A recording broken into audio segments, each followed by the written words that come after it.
अब अगर स्टॉक में ट्रेडिंग करते हो तो आपको एक कमाल का स्ट्रेटजी यहाँ पे बताने वाले हैं, बिकॉज मार्केट जब स्टार्ट होता है ना तो मॉर्निंग में आमतौर पे स्टॉक में क्रिएट होता है और 10 o'clock या उससे थोड़ा पहले वहाँ पे एक रिवर्सल देखने को मिलता है।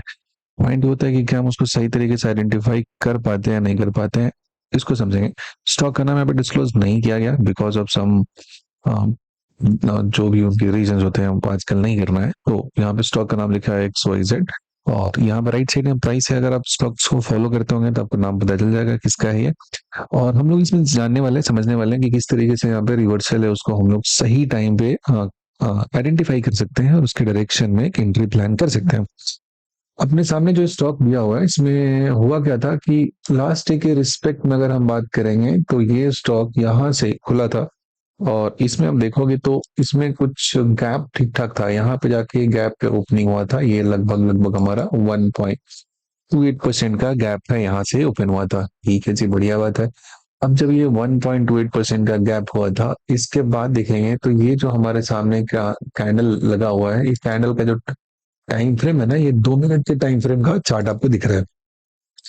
अब जरा सोचो कि पहला हमारा हुआ यहाँ पे 2 मिनट का, पहला जो गैप डाउन खुला इतना, और उसके बाद इस गैप डाउन के बाद जो हम देखेंगे तो पहले ही 2 मिनट में जो इसका रेंज क्रिएट हुआ, इसे जरा देखिए सही तरीके से तो आपको समझ में आ जाएगा कि फर्स्ट 2 मिनट्स में ही जो इसका रेंज है ये लगभग लगभग यहाँ पे पहुंच जा रहा है।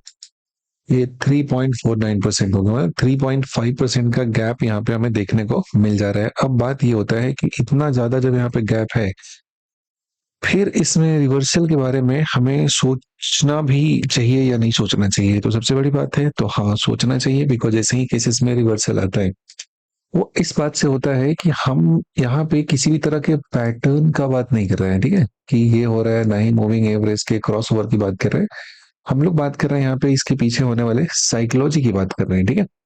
साइकोलॉजी ये है कि जो प्राइस होता है ना, आखिर वो चेंज कैसे हो रहा है, ये हमें जानना है, ये हमें समझना है। साइकोलॉजी होता है कि हाउ प्राइस इज चेंजिंग, ये बहुत सारे स्टोरी को बताता है। हाउ प्राइस इज चेंजिंग, अगर इस बात को आप सही तरीके से आइडेंटिफाई कर पाते हो कि एक पॉइंट से दूसरे पॉइंट तक जब ये मूवमेंट हो रहा है, जब आपको प्राइस में शिफ्ट देखने को मिल रहा है, तो ये जो शिफ्ट हो रहा है वो किस तरीके से हो रहा है, इस हाउ वाले फैक्टर पे हमें ज्यादा फोकस करना है, रदर की पॉइंट ए से पॉइंट बी तक प्राइस जा रहा है उस चीज पे बात करना है हमें, ठीक है। तो यहाँ पे क्या होता है कि जब कभी भी किसी भी पर्टिकुलर पॉइंट पे जब हम देखते हैं कि मॉर्निंग में, ये मॉर्निंग का ये हो सकता है फर्स्ट 2 मिनट, हो सकता है फर्स्ट आपका 5 मिनट, हो सकता है लाइक दैट, ऐसे में एक यहाँ पे बिग रेंज क्रिएट हो जाता है, यहाँ पे एक रेंज क्रिएट हो जाता है और हम इस रेंज को ट्रेड करने की कोशिश करते हैं कि यहाँ पे कैसे हम एंट्री प्लान करेंगे। जरा इस कैंडल को देखेंगे तो यहाँ पे 2 मिनट टाइम फ्रेम का कैंडल है, यहाँ पे ये खुला था और ये लो लगाया था इस पर्टिकुलर पॉइंट तक, कहीं पे यहाँ पे जाकर ऐसा ये लो लगा रहा है और जाके यहाँ पे क्लोजिंग दे दिया, यहाँ पे ओपनिंग हो जा रहा है, ये इसका क्लोजिंग हो जा रहा है और ये इसका लो हो जा रहा है। यहाँ पे हाई लगाया नहीं, ऊपर तक गया नहीं। ये पहला 2 मिनट हुआ, यानी कि 9:15 पे मार्केट खुला और ये जो कैंडल का क्लोजिंग हो जाएगा 9:17 तक ये क्लोजिंग हो चुका होगा। 9:17 तक जब क्लोजिंग हो गया, इसके बाद जो दूसरा कैंडल आता है इसमें जरा देखिए, ये होता है 9:17 और 2 मिनट और जाएंगे तो 19 पे क्लोजिंग होगा। इस कैंडल में पहली बार हाई लगा है, यहाँ पे लो लगा है, ये इसका ओपनिंग है, ये इसका क्लोजिंग हो जा रहा है, ठीक है। This is the high, this is the opening, this is the closing, this is the low. ये हुआ हमारा कैंडल नंबर 1 था, ये हमारा कैंडल नंबर 2 हो चुका है। थर्ड में बात करेंगे तो देखिए जरा ध्यान से इस पूरे पैटर्न को समझने की कोशिश कीजिए। ये जो तीसरे कैंडल पे हम पहुंच गए, यानी कि जो छठे मिनट पे जो मार्केट में रिस्पॉन्स दिया है, इसमें हमें क्या दिख रहा है कि ये जो कैंडल है इसका हाई तो लगा है, इस कैंडल का हमारा ओपनिंग तो है और ये नीचे में क्लोजिंग है, यहाँ पे लो नहीं लगा है। समझ में आ गई बात? यानी कि अब अगर यहाँ पे इसको फॉल करना था, देखिएगा ध्यान से, ये जो प्राइस कर रहा था ये क्या कर रहा है, ये हमारा फॉल कर रहा है। तो प्राइस को अगर फॉल करना है ना, तो फॉल आमतौर पे जो राइज होता है उससे ज्यादा स्मूथ होता है, फॉल होता है हमारा ये स्मूथ होता है, आराम से प्राइस नीचे की तरफ जाता है। अब जब ये प्राइस नीचे की तरफ जो जा रहा है, ये प्राइस अगर आपका स्मूथली नीचे नहीं जा रहा है, इसमें क्या हो जा रहा है, इसमें हमारा अगर हर्डल्स आ रहा है, इसमें हमारा क्या आ रहा है, रुकावट आ जा रहा है। इसमें हमारा रेसिस्ट कर रहा है नीचे जाने के लिए, मतलब प्राइस को नीचे फॉल करने नहीं दिया जा रहा है। इसका मतलब क्या हो रहा है कि ये जो पर्टिकुलर स्टॉक है इसका इस जगह पे कुछ ना कुछ यहाँ पे डिमांड हमें देखने को मिल रहा है। दूसरा पॉइंट और है कि ये जो स्टॉक है इसका प्राइस बहुत ज्यादा नहीं है, तो आप जरा ध्यान से देखोगे तो आपको एक पॉइंट और दिखेगा यहाँ पे, लगभग लगभग 185 जो होता है, 185.17 दिया हुआ है, ये यहाँ पे देखें, हाँ ये हमारा 185 का जोन हो जा रहा है। अब यहाँ पे इसके लिए जब 185 का पॉइंट हमारा हुआ है, ये भी एक तरह का साइकोलॉजिकली जो हमारा सपोर्ट हुआ उसकी तरह ये काम करता है। यानी कि यहाँ से प्राइस का नीचे टूट कर जाने की जो पॉसिबिलिटी है वो थोड़ी सी कम हो जाती है। अब यही पे यहाँ पहुंचने से पहले प्राइस को यहाँ पे रोक दिया जा रहा है। इसके बाद तीसरा व चौथे कैंडल में देखेंगे तो पहला कैंडल का जो लो हुआ इसी के आसपास आता है और एक ऊपर की तरफ यहाँ पे रेंज बनाता है बहुत बड़ा सा। और नेक्स्ट अगली कैंडल में देखेंगे तो ये फिर इसके नीचे जाने की कोशिश करता है लेकिन जा नहीं पाता, ऊपर की तरफ चला गया। यानी कि फर्स्ट टाइम जब ये प्राइस पूरी तरह से कोशिश करके यहाँ पे पहुंचा था, कितने कैंडल होगा, 1 2 3 4 और फिफ्थ कैंडल ये हो चुका है, ठीक है। This is the fifth candle, 1 2 3 4 fifth, यानी कि 10 मिनट हो चुका है। तो यानी कि हम 925 पे क्लोजिंग दे रहे हैं और यहाँ पे प्राइस जो पहला कैंडल का ही रेंज हुआ ना इसको ये तोड़ नहीं पा रहा है नीचे की तरफ। यानी कि अब यहाँ पे आपके दिमाग में ये बात आ जाना चाहिए कि दो चीजें हैं, या तो यहीं पे क्या हो जाएगा, यहीं पे हो जाएगा साइडवेज हो जाएगा, या क्या हो जाएगा यहाँ पे अपसाइड के लिए बायस्ड हो जाएगा। अभी ये बायस्ड हुआ है, अभी यहाँ पे किसी भी तरह का डिसीजन मेकिंग नहीं करना है। मार्केट कोई भी काम जो होता है ना एक बार में नहीं करता है, और दिक्कत होता है कि जो मेजोरिटी ऑफ ट्रेडर होते हैं उनका लॉस के पीछे का एक मोस्ट इंपॉर्टेंट कारण होता है कि वो जो रिवर्सल होता है ना उसमें अर्ली एंट्री कर लेते हैं। ये बहुत बड़ा कारण होता है कि जब वो रिवर्सल अगर प्लान भी कर रहे हैं किसी भी जगह पे, तो रिवर्सल में उनका अर्ली एंट्री हो जाता है, और ये जो अर्ली एंट्री हो जाता है यही वहां पे मेजर लॉस का कारण होता है। अब यहां से जब ऊपर की तरफ गया, ठीक है, आराम से बैठ के देख रहे थे, फिर इसके बाद नेक्स्ट कैंडल बना ऊपर में ले गया और ये कैंडल बहुत ही शानदार तरीके से बना। तो इसमें क्या होगा, बहुत सारे लोग हो जाते हैं जो एंट्री करते हैं, वो यहाँ पे जाएंगे और फिर इसमें उनको लगेगा कि रिवर्स हो चुका है, ट्रैप में फंस जाएंगे। कभी भी हमें फर्स्ट जो रिवर्सल का साइन होता है उस पर ट्रस्ट नहीं करना चाहिए, कभी भी नहीं करना चाहिए। हमेशा हमें सेकंड का जो कोशिश होता है उसका इंतजार करना चाहिए।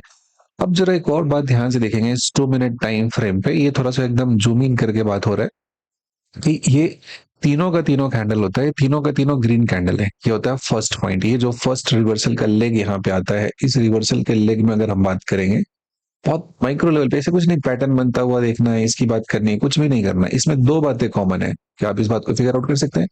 दो बातें कॉमन ये हो जाता है यहाँ पे कि जो रिवर्सल में कितने मिनट का होता है, 6 मिनट का रिवर्सल यहाँ पे जो हुआ है, इसमें आप देखेंगे तो कितना कैंडल है, 3 कैंडल जो बना हुआ है।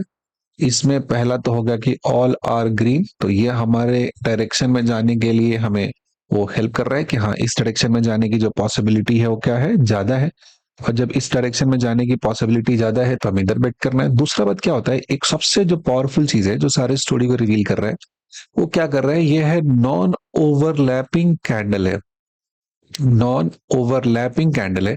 नॉन ओवरलैपिंग का मतलब क्या होता है, इसका मतलब ये होता है कि यहाँ पे जब आप देखोगे ना तो इस जगह पे आपको ये दिखेगा कि कोई भी ये तीनों के तीनों जो ग्रीन कैंडल है इनके बॉडी एक दूसरे से ओवरलैप नहीं कर रहे हैं, they are not overlapping, okay. और जब ये ओवरलैप नहीं कर रहे हैं इसका मतलब ये होता है कि ये एक स्ट्रेंथ को बता रहे हैं, they are showing the strength. यहाँ पे देखेंगे इतना जबरदस्त हुआ कि ये जो कैंडल इस समय बंद हुआ होगा, क्लोज हुआ होगा, उसके बाद का जो क्लोजिंग हुआ जंप करके क्लोज हुआ, ठीक है। उस पॉइंट ऑफ टाइम के लिए गैप दिख रहा होगा आपको, लेकिन इस गैप में देखेंगे तुरंत उसको आया और ये खत्म किया फिर ऊपर की तरफ गया। यानी कि ये जो बना है ये क्या डिनोट कर रहा है हमारा, ये हमारा स्ट्रेंथ को डिनोट कर रहा है, ठीक है। लेकिन ये हम जब बात करते हैं स्ट्रेंथ का डिनोशन होता है, इसमें पहले लेग पे हमें यकीन नहीं करना है, सिर्फ फर्स्ट लेग ऑफ रिवर्सल, और फिर यहां से जाता है, फिर इस पर्टिकुलर जगह से इसको गिराता है। इसमें पहली बार इसको रुकावट यहाँ देखने को मिलता है, कोई बात नहीं, 2 मिनट इंतजार करना है, देखेंगे अगला लेग बहुत स्ट्रांग तरीके से यहाँ पे दे दिया। अब यहाँ पे क्या होगा कि यही होता है कि जब भी बहुत सारे लोग ट्रैप होते हैं तो जो मूव आता है बहुत शानदार तरीके का होता है। अब इसमें जो एक ट्रेडिंग करने वाले लोग होंगे वो क्या लगाएंगे, पुल बैक एंट्री वाले लोग यहाँ पे आ जाएंगे, उनको अगर जैसे एंट्री करना पड़ेगा तो ये क्या हो जाएगा, ये अपने जो पुल बैक हो रहा होगा कि हाँ हमें इस ट्रेड में एंट्री करना है, इस डायरेक्शन में एंट्री करना है, तो पुल बैक पे अपना एक पोजीशन बनाने की कोशिश करेंगे, लेकिन उनके साथ हो जाएगा चीटिंग। फिर जब ये नीचे की तरफ आया, अब देखेंगे इस तीनों कैंडल में, देखिए जरा ध्यान से, ये जो कैंडल है ना, ये सारा कहानी होता है कि प्राइस आखिर चेंज कैसे होता है, किस तरीके से होता है ना, आप उसको रीड कर पाते हो, आपको सारा का सारा स्टोरी वहां पे समझ में आएगा। ये पूरा का पूरा एक स्टोरी को बता रहा होता है। इसमें देखेंगे तो पहली बार जो ये कैंडल आया था, इसमें इसको रोकने के लिए एक छोटा सा कैंडल बना था, जिसका जो क्लोजिंग होता है पहले वाले की क्लोजिंग के जस्ट ऊपर में होता है, पहले वाले से जस्ट ऊपर में क्लोजिंग होता है डाउन साइड का। तो एक रूल होता है कि जब प्राइस अगर फॉल करना है ना, प्राइस अगर फॉल करना है तो इसमें क्लोजिंग जो होना चाहिए ना, प्रीवियस कैंडल के अगर ऊपर हो जा रहा है क्लोजिंग, ये कैंडल यहाँ पे बन रहा है ऐसा, अगर इसका क्लोजिंग इसके ऊपर में हो जा रहा है, यानी कि डाउन साइड में बहुत ज्यादा स्ट्रेंथ नहीं है, इस बात को ये बताते हैं। और इसके बाद जो दूसरा कैंडल बनता है, अभी तक भी इंतजार से देख रहे हैं हम लोग, तो सेकंड कैंडल के बाद जो ये ग्रीन कैंडल बनता है, ये ग्रीन कैंडल का जो क्लोजिंग होता है, ये ठीक ठाक इसके ऊपर में चला जाता है। ये जो कैंडल है इसका साइज बढ़िया आ जाता है, अच्छा साइज आ जाता है। दूसरा पॉइंट आता है कि ओवरऑल डायनेमिक्स को देखेंगे तो पहली बार जब लो लगाया था तो ये लो यहाँ पे पहुंचा था, और अगली बार जब लो लगा के यहाँ से अपना डायरेक्शन को चेंज करना की शुरुआत किया है, 9:35 का ही टाइम हो रहा है, बहुत ज्यादा टाइम नहीं हो रहा है। यहाँ पे जब आप देखोगे तो इस जगह पे ये पहला यहाँ पे रिवर्सल का साइन देता है स्ट्रेंथ।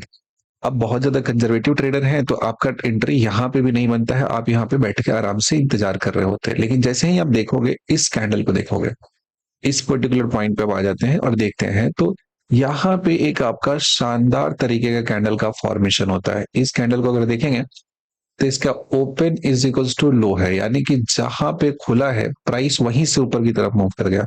तो बस ये जो लोकेशन होता है ये हमारा एंट्री हो जाएगा, और इसके नीचे पहुंच जाएंगे तो स्टॉप लॉस हो जाएगा। और जहां से हेवी सेलिंग स्टार्ट हुआ है, ये जो पॉइंट हुआ, ये जो लोकेशन हुआ, ये हमारा टारगेट हो जाता है। इससे ज्यादा हम लोग कुछ भी होप नहीं करते हैं, बिकॉज हमें प्रॉफिट सही तरीके से सही टाइम पे बुक करनी है। और क्योंकि ये एंट्री बहुत परफेक्ट है, इसके बाद जो चलना स्टार्ट किया तो कैंडल काउंट करेंगे, 1 2 3 4 5 6 7, 7 into 2 = 14 मिनट्स का ट्रेड हुआ है। जो ओवरऑल अपना ट्रेडिंग का पूरा कहानी होता है, 20 मिनट से ज्यादा हमें प्लान करना ही नहीं है, because we are intraday trader. ये हमारा लॉजिक क्लियर होना चाहिए। इंट्रा डे वाले को, पोजीशन वाले अपने पोजिशनल ट्रेड में अपना जो भी ट्रेड है उसको नहीं शिफ्ट करना चाहिए, स्विंग में नहीं। जो भी आपका जो अप्रोच है ना, जो ट्रेड करने का, जिस टाइम फ्रेम में आपने एंट्री लिया है उसी टाइम फ्रेम में आपको अपना प्रॉफिट है वो बुक कर लेना है। मान लेते एग्जांपल के लिए, अगर आप ऑप्शन में ट्रेड कर रहे हो तो ऑप्शन ट्रेडर के लिए जो हम यहाँ पे ट्रेड का प्लान करेंगे उसमें बात करेंगे, तो उसमें क्या होता है कि हमारा जिस डायरेक्शन में मूवमेंट हो रहा है ना, उस डायरेक्शन में मूवमेंट होते रहना चाहिए, चलते रहना चाहिए।